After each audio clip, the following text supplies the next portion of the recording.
मैं कोई तैयारी करके नहीं आया मुझे क्या बोलना है, लेकिन फिर भी मुझे उम्मीद है कि मैं जो बोलूँगा ठीक होगा। मैं इतनी देर से बात सुन रहा हूँ साल, मुझे लगता है कि हमने आज बात को ठीक तरह से शुरू नहीं किया। मैं शुरू करता हूँ। जितने बच्चे यहाँ बैठे हैं, आप में से कितने लोग जानते हैं कि सांग क्या होता है? बताइए, बात करते हैं।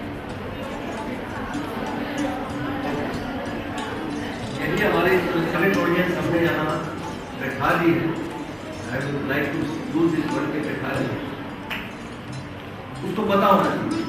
Because I think that some of girls are from not Haryanvi background. बच्चों, सांग क्या होता है? सांग हरियाणा की एक लोक नाट्य विधा है।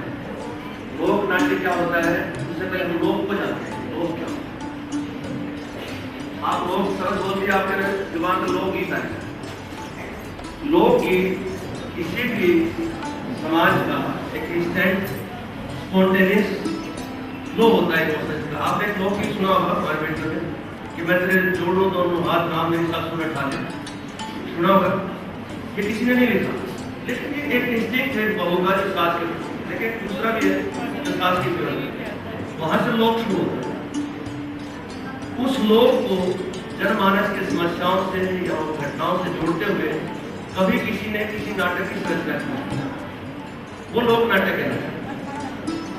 शुरुआत कहां से हुई लोक नाटक की? कि जब आदमी कंदराओं गुफाओं में रहता था, ऐसा हुआ होगा, मैं सोचता हूँ कि उसने अपने किसी दिनचर्या को, जैसे आज उसने कोई हिरण मारा, कोई शिकार किया, उसको नेट करके बताया होगा कि आज मैं यूं गया, हिरण था वहां, मैंने हिरण को मारा, उसको नेट करके बताया, तो एक छोटा सा नाटक पैदा हुआ।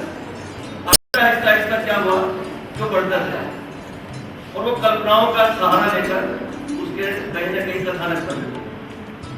तो शायद लोक नाट्य का स्वरूप यही रहा होगा। आगे चल के जो ये लोक है, आपके अंदर की जो भावनाएं हैं, आमतौर से अपने सराउंडिंग से जुड़ी हुई, वो कोई ज्यादा सी राजनीतिक या रिफॉर्म्स की बात नहीं होती, वो एक मनोभाव की प्रस्तुति होती। तो लोग उसको कहते हैं, उससे जुड़ा हुआ कोई भी कथानक जो नाटक उसमें प्रस्तुत किया जाए, उसको लोक नाट्य कहते हैं। भारत में जितने भी स्टेट हैं, कश्मीर में इसको भानपत्र कहते हैं, महाराष्ट्र में तमाशा कहते हैं, पश्चिमी बंगाल में इसको यात्रा कहते हैं, यक्षगान है कर्नाटक साइड का। तो इस तरह करके है,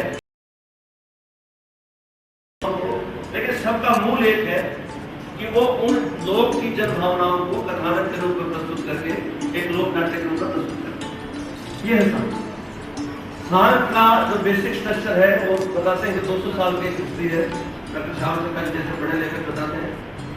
हमारा ज्यादा इंटरेस्ट नहीं रहा। मैं क्या आपकी इंटरेस्ट में इसलिए मानता हूँ क्योंकि मैं हरियाणवी बैकग्राउंड से बेशक हूँ, लेकिन सांग के बारे में ज्यादा इंटरेस्ट इसलिए हमें देखने को नहीं मिला क्योंकि जब हम थोड़ा सा इस उम्र में आए कि सांग को समझ सके, वो बिना लोग। आज के दिन जब हम 150-200 चैनल के सामने हैं और रोज नई नई फिल्में देखते हैं, नए नए ग्लैमर को देखते हैं, ऐसे में सांग की तरफ हमारी नई पीढ़ी उसको अनजाने को कैसे की बात है।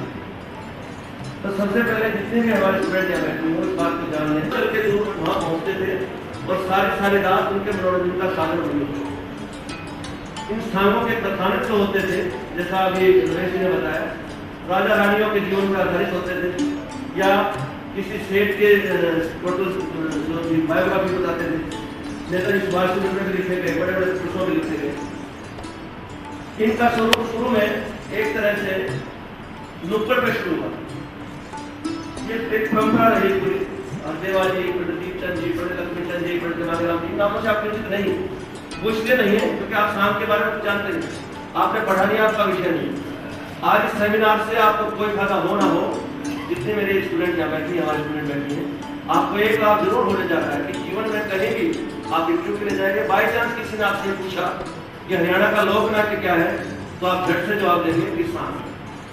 राइट? ये बात क्लियर हो गई। सांग किसी भी एक मुखिया द्वारा किसी कथानक को रच के अपने साथी कलाकारों द्वारा उसके गीतों में और अभिनय के द्वारा प्रस्तुति, ये एक मूल है उसका। जब वो अकेले परफॉर्म करते थे तो उनके साथ कोरस रहता था, वो खुद ही राजा का डायलॉग बोलते थे, खुद ही रानी का डायलॉग बोलते थे, खुद ही रानी के पक्ष गाते थे, राजा के पक्ष गाते थे। इस तरह से उस पब्लिक को जिसके पास मनोरंजन का कोई साधन नहीं होता था, ये साधन हुए पड़े। भीमचंद जी ने जब वर्ल्ड वार हुआ, अंग्रेजों के लिए हमारी पब्लिक को अवेयर किया कि you should go to army force. उन्होंने ध्यान किए किस तरह से देश को फौजियों की जरूरत है। उन्होंने स्टेज वाइज का प्रयोग किया, उन्होंने एक ऊंचा सा मंच बनाया, उसके ऊपर एक पर्दा बांधना शुरू किया, जैसे आजकल हम स्टेज पे सामने बांधते हैं, और चारों ओर पब्लिक उनके बैठ जाते, उसको बेड़ेबंद बोलते थे। वो बेड़ेबंद में मुखिया, the chief of the that protocol, उसको बेड़ेबंद का प्रचलन रहता था। जो जो हमारे दूसरे साधन है जनरेशन के बीच और सांग के बीच एक गैप पैदा होता है, जिसके कारण आज सेमिनार करने पड़ते हैं। उसका रूप रागनी कंपटीशन से लिया। उन स्थानियों की रागनियों को फिल्मी तर्जों में बिगाड़कर रागनी कंपटीशन में प्रस्तुत किया जाने लगा।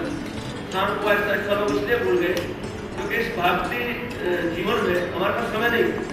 आज की पीढ़ी के पास किसी का समय सारी रात सांग देखकर अपने साल में उन्होंने उसकी शॉर्ट फॉर्म अपनानी शुरू की रागनियों के बाद। रागनियां सुनते आहिस्ता आहिस्ता क्योंकि उसमें पूर्णता आई। अब स्थिति ये हो गई कि आपके सामने 200 चैनल हैं जिनमें विपाशा बसु, ऐश्वर्या राय जैसे सुंदर चेहरे दिखते हैं। तो हमारी जनरेशन उन कलाकारों को जो पुरुष वेश में औरत बनकर नाचते थे उनको हम वो लोग इसलिए हुए कि उन्होंने अपने आप को इसके समय के अनुसार बदला।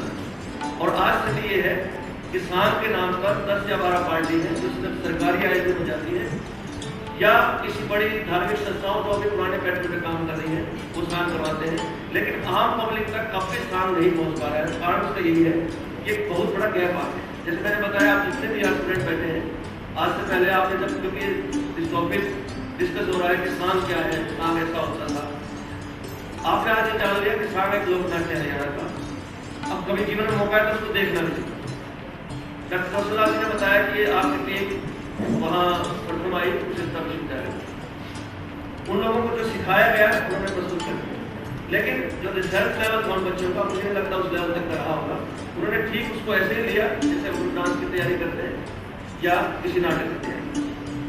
अब जरूरत क्या है कि आज के सेमिनार की जरूरत क्यों पड़ी कि किसी भी प्रदेश की लोक संस्कृति उसका वास्तविक आयाम, उसकी धरोहर, हम क्या थे, क्या हमारा व्यवहार था और हमें कैसा व्यवहार करना चाहिए, ये लोक नाटक प्रस्तुतियां हमें बताएं। अब वो रमेश ने जो बताया जो कथानक है, अगर आज की पीढ़ी के अनुसार बदल दिए जाए, दूसरा तकनीक बदल दी जाए। मैं खुद डायरेक्टर रहा कल्चर अकेडमी का, मैंने बहुत बड़ा स्थान उत्सव किया रोहतक में, लोगों ने जोश भी दिखाया, लोग वहाँ पहुंचे भी, लेकिन नई पीढ़ी को हमसे कारण उसका ये रहा कि जो उसका विषय वस्तु थे वो नई पीढ़ी के लिए विश्वसनीय नहीं थे। भाग्यों की कल्पना क्या होती थी?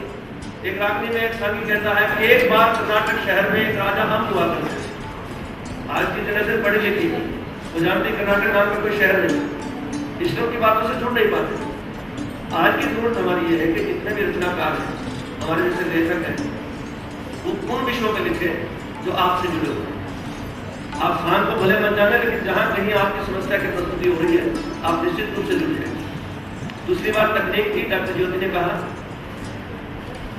टेक्निकल आजकल ड्रामा डिवाइसेज जितनी बढ़ गई है, उसमें साइक्लो ड्रामा यूज होता है, साउंड के इफेक्ट्स यूज होते हैं। ऐसे में कई बार ऐसा भी हुआ है कि हमारे जितने साल बाहर सरकार से जुड़े लोग हैं या जितने भी लोग उपस्थित हैं, उनको एक अच्छा अब जितने बच्चे बैठे हैं, मुझे लगता है वो कितना बदल आपसे विषय से जुड़ती है नहीं जुड़ती है। अगर आप निश्चित रूप से हरियाणा का लोक नाटक का उठान चाहते हैं तो एक बार इसके स्ट्रक्चर के बारे में, इसके इतिहास के बारे में पढ़ें, उनको शामिल हुए, उन्होंने किस विधा में काम किया और आज की जरूरत क्या है और आज की जरूरतों में युवा से खास तौर से जुड़ी जरूरतें हैं, उनका कैसे काम करें। मुझे लगता है यही एक मात्र समाधान है। जब तक आप लोग शान के बारे में नहीं जानेंगे, आप शान के पुस्तकों को सामने बैठ कर नहीं देखेंगे, आपका इंटरेस्ट काम में नहीं क्रिएट होगा, इस विधा को नहीं बताया जा सकता। सरकार से अपेक्षा करना, डॉक्टर ज्योति ने कहा कि कुछ ग्रांट में ऐसा कुछ नहीं होता। गार्मिक कंपटीशन बहुत प्रॉब्लम हुई, लाखों की पीढ़ाई सरकार ने कोई ग्रांट नहीं दी। ये तभी होगा जब कोई नई रचना, नई प्रस्तुति पीछे बैठे हुए दर्शक के दिल को भाएगी, उसको सपोर्ट करेगा, उसको देखने के लिए आएगा। मैं समझता हूँ और जहाँ तक लोक संस्कृति की बात है, लोक संस्कृति बदलती रहती है। डॉक्टर ज्योति ने कहा कि हम पगड़ी मामला को पसंद नहीं करते। हमारी संस्कृति क्या होती है तो आज का लोग जी रहे हैं। आज तो मैं बैठ कर लोग सुन सकते हैं, लेकिन आपका मानस का लोग क्या है असली जरूर उस बात से काटने हैं। इन्हीं शब्दों के साथ मैं आपको पुनः बधाई देता हूँ और सिर्फ बच्चों से उम्मीद करता हूँ कि आप इस तकनीक के बारे में जाने ना जाने, आप सिर्फ कहीं किताब उठा के जरूर पढ़ना कि हरियाणा की लोक नाट्य विद्या स्थान क्या थी, वो कैसे प्रस्तुत होती थी, उसको क्यों बहुत। धन्यवाद।